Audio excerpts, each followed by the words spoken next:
This is Jonathan Aguilar here for Pro Boxing Fans. Delighted to be joined by Mr. Henry Garcia, coach and dad of Ryan and Sean, of course. Everyone's been talking about the fight since and the aftermath. I mean, the last 2 weeks, it must have been crazy for yourself and Ryan and everyone involved. What have you made of all the talk about Gervonta Davis? We saw them on FaceTime at Mike Tyson's podcast. What can you tell us on that fight? It's building up. Let's put it that way. And it is going to happen. We do not want to have people wait so long, wait years and years like Pacquiao and Mayweather. If you want to see a good fight, you're going to see a good fight. You know, Ryan is now a young man. I was worried when he had mentioned it when he was 19 years old. I said, Ryan, I would recommend you waiting. But now that he's 22, I have all the confidence in the world that Ryan is going to put on an excellent performance and become victorious. What do you make of Ryan insisting that he will win inside 2 rounds? Do you agree? I totally agree with my son. I will always back up my son. If that's what he foresees in the fight, he's capable of doing it. I told him, don't worry if it doesn't happen. Don't worry. I said, but stay on task, you know, which is becoming victorious. But for some reason, Ryan's got that in his mind. All he needs is 2 rounds. That's it. So, hey, I'm with him on that, you know? So let's do it. I mean, it's such a big fight considering everyone's social media following between Ryan, even yourself, Floyd, Oscar, Gervonta. Like, it's a massive following. Do you see that fight happening, say, next? Have you had any conversations about it formally? Well, if anything, it's going to happen in the mid-year. If anything, it could happen in June. It could happen in September. I'm not sure, but there are talks of it, and we just have to hopefully get everybody together and come to an agreement. But what I do know is that both parties agreed, where you have Gervonta agreeing, Ryan agreeing, and you have the promoters agreeing, you have Al Heyman agreeing. So when you have that, your chances are pretty on a high percentage. And all we got to do is just make sure that everybody agrees on everything, and then you're going to have a good fight in your hands. Do you see a fight with Devin Haney happening? Obviously, Ryan's now mandatory. Could that happen instead, or do you not see that happening next? Well, I don't see that happening next, not right away, because I think Devin Haney should fight Teofimo Lopez, and the winner of that should fight Ryan. But Teofimo should fight Haney, and Ryan should fight Tank. You know, and that's what I'm saying. I think the bigger draw is Ryan and Tank Davis. I think so, because that's what people want. Remember, you do things for the people, not for yourself. You know, you have to do things for the people because that's what they want. Give them what they want. They deserve it. Do you ever see Ryan, and this might be a better question for him again, do you ever see him fighting in the UK? I haven't seen it. Yeah, I mean, you know, I would, I think my keys are in there. The keys are in there. Yes, I'd see him out there. I would love for him to fight out of the country, because in order to become a champion, a true champion, you've got to travel all over the world, you know, and that makes you a global champion. And I would love to see that. Maybe we'll fight Selby out there. You'd be interested in that fight against Lee Selby? Sure. Why not? Great stuff. Just talk to me just about your other son, Sean. He was victorious on the same night. Another victory for him. But I have seen reports in the last few days about him possibly becoming a police officer. What can you tell us about that? again, Sean goes back and forth on a lot of things, you know. I do know that he does know boxing. I wish he would either go 100% or stay away from it 100% because you can't be 50-50 on it. But he does have an interest in becoming a police officer if that's his destiny. But I told Sean, and he agreed with me. He goes, if that doesn't work out or if it doesn't come together, then he goes, I will go 100% in boxing. And I've seen that happen. I don't know if you, when Sean is in shape and when Sean is totally focused, he's very hard to beat. Trust me, I say that. Just a few more, Henry, because I appreciate you giving us this time this evening in the UK and obviously the afternoon where you are. The past few days, we've heard talk of the four kings, Ryan, Devin, Teofimo, and Tank, comparable to Sugar Ray Leonard, Hearns, Hagler, and Roberto Duran. What do you make of those comparisons? A perfect comparison, a perfect one, because this is a new era. You know, that was back in the day where everybody was like so into all four of them. Well, guess what? History is repeating itself because now everybody's interested in these four. You got Haney, you've got Davis, you got Teofimo, you got Ryan. I mean, you've got the four, you know, champions out there that can come up with massive fights. I mean, it could be huge. These are huge, and they're at their prime. That's the good thing. They're at their prime. It's not like you're fighting somebody 10 years older than you or 15. These are like 1 year apart, 2 years apart. I mean, that's perfect. You know, you're fighting the best of the best. And it started off with Ryan and Luke. The only difference is that Luke, yeah, he was older, but he was very solid. He really impressed me. And I'm telling you right now, and I'm going to tell this to a lot of lightweights out there. Do not X out Luke. Do not put him aside because Luke is very dangerous still. He's got a lot to offer, okay? And don't rule him out. That's what I meant to say. Don't rule him out because he's got a lot to offer, and he is not easy to beat. And I told Ryan, and Ryan agreed with me. He goes, Dad, he wasn't easy. It's like a chess. You have to figure him out, and eventually you're going to find something, some weakness, and then that's when you can attack him. Yeah, definitely. Who would you say Ryan's most like out of the four kings? The one that he should, well, who is he most similar to? I'm going to tell you this right now. They're all good. I mean, I give credit to everybody. I give credit to Teofimo, although he shouldn't say that he's the king of lightweights. I know he beat Lomachenko, but think about it. Lomachenko is actually a 130-pounder. He's junior lightweight. He's not a true lightweight. A true lightweight rehydrates to 43, 44 easily, almost a welterweight. So there's no way a junior lightweight can rehydrate to a junior welterweight or a welterweight. Actually, you can't because you can a junior welterweight, but not a welterweight because you have to have the height. See, that's the thing.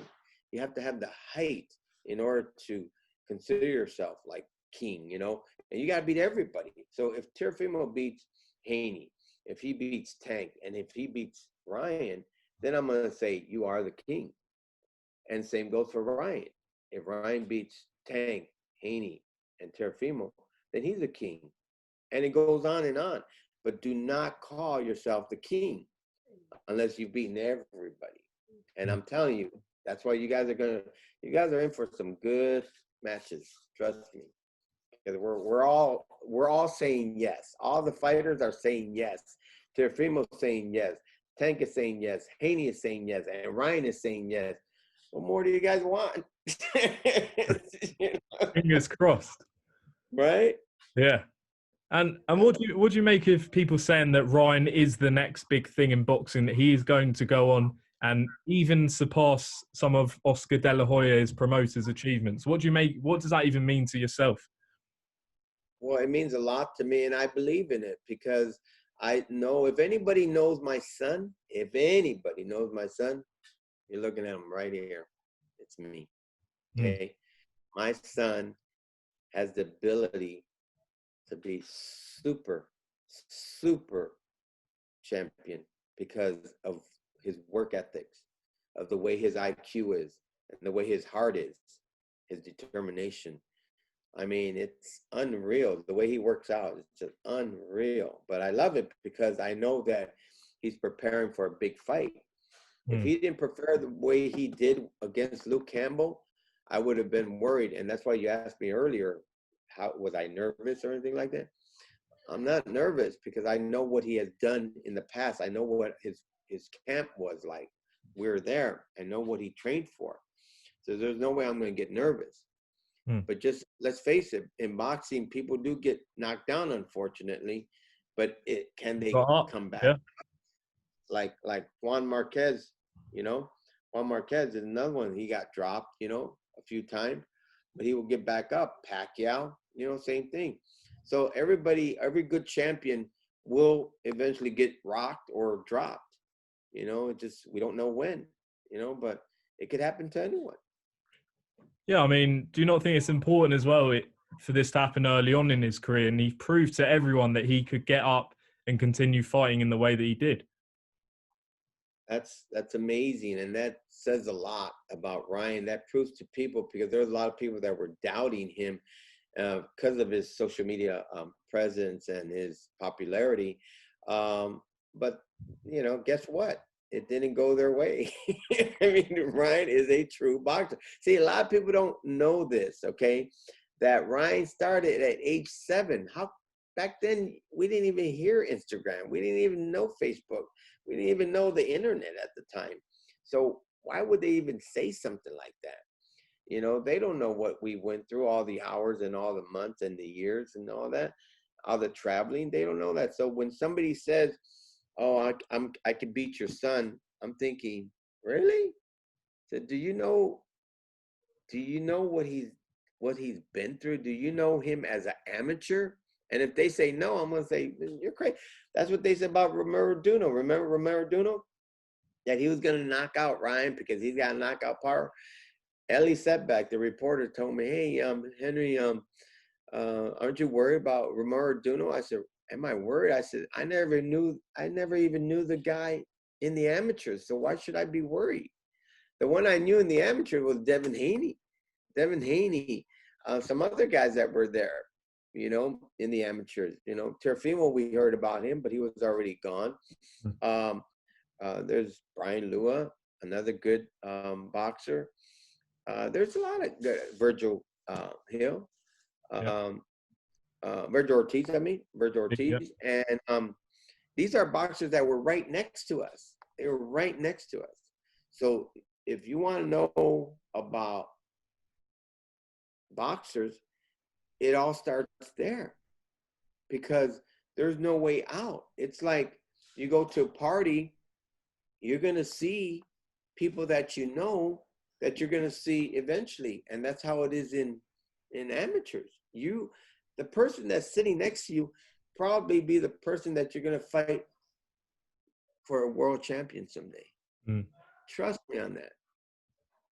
Well, Henry, I've got to ask you as well, you're not just a piano player as well, you sell a lot of boxing equipment. Just talk to me about that side of the things you do. Well, I'm also the inventor of Fierce Reflex. Okay, let me tell you about that. Yeah. There was a company that had made a similar bag. They called it the Cobra bag, but it kept on breaking for the kids. But I liked it because it would help my kids, But it kept on breaking and breaking, so I would just go ahead and repair it, and then I would go ahead and weld it, and then I would go ahead and call in and say, "Hey, I need this part, because this broke. So it basically broke in 4 places. And then eventually one day I called and I asked them, I said, "Hey, I need this part." And they said, "Oh, well, you know what, sir? We no longer sell this product. It's been discontinued." And that was Ringside, actually, who told me that. Ringside said they discontinued it. And I was like, "Really?" I said, Well, that gave me the opportunity to say, okay, in that case, then I'm going to build my own. And it took me years to perfect it. And right now it's the hottest thing on the market. And Ringside brought their bag back, but it's too late, because Ryan made this one famous. And Canelo approved it, and Ryan endorsed it. So it's called Fierce Reflex. Actually, I'm sold out already. I'm sold out again. I can't make them fast enough. I cannot make them fast enough. But let me tell you something. People in London, they have my bag out there because they purchased it. How do we get it if we want them? Well, you can go to the website. We do ship out to the UK, but I'm also looking for a distributor out there, somebody that can help me. Someone in the UK. Yeah. If I find one, I'll let you know. Okay, that's fine. So I sell the youth, I sell the amateur, and I sell the pro, and they're all made with high quality, and they're very durable, and they're very fast. Our motto is the bag that hits back, because it comes back at you very fast, so be careful. But it's very it's popular, and it's going to improve your skill set 100%. 100%. Tell us the website name for those that want to go out there and get it. www.fiercereflex.com. Fantastic. Well, if you need that, go there. Ryan Garcia is your man. Right, I've got to ask you, we spoke about you playing piano. You're a professional. Can you play us anything at all? Huh? Can you play us? Can you give us a short snippet of what you can do? Well, I'll tell you what. The piano way is on the other side. I wish I could. If I had my phone, I probably would do it. But it's on the other side. But oh yeah, I would love to play. But if you go to my Instagram at Pro Coach Henry, there's some clips of me playing the piano, and you guys could see me there. But no, I trust me, I could play. I could play. Trust me. I am very confident in what I'm doing. And I don't make mistakes, trust me. Well, next time. I can play with my eyes closed. I can play. Oh, really? Yeah. I can be playing like this. Fantastic. Well, next time we get you on, hopefully you can give us a short little piece. Absolutely. I sure will. Of course. Henry, just finally for us, just tell us your perfect 2021 for Ryan, how you see it playing out. Well, Ryan is hopefully he's scheduled to fight 2 more times, hopefully 3, but 2 for sure. And one of them is going to be a big fight. Maybe 2 of them are going to be big fights. So like I said, we're here to fight. We're here to enjoy. And also please the people out there, the fans, who deserve it, and if we're ready, you guys better be ready. Absolutely. Well, we're looking forward to seeing how the rest of the year goes for Ryan. Maybe a big fight coming up very soon. Like he says, he's going to shock the world. Shock the world. Well, he's so far done that. Is he is he around to give us a final little message to the UK fans? He stepped out for a moment, but he'll be back. He'll be back. But I'm sure he'll say hi to everybody. Ryan is so easygoing. He doesn't have a chip on his shoulder. He's very humble. Yeah. He loves life, and he loves people, and he likes to, put on a great show. Well, we look forward to hopefully catching up with him at some point, let him speak to the UK fans. And yeah, as I say, Henry, I appreciate you coming on. Go follow yourself at Pro Coach Henry, and we'll see how the rest of the year goes. Hopefully catch up again. Okay, thank you so much for having me on your show.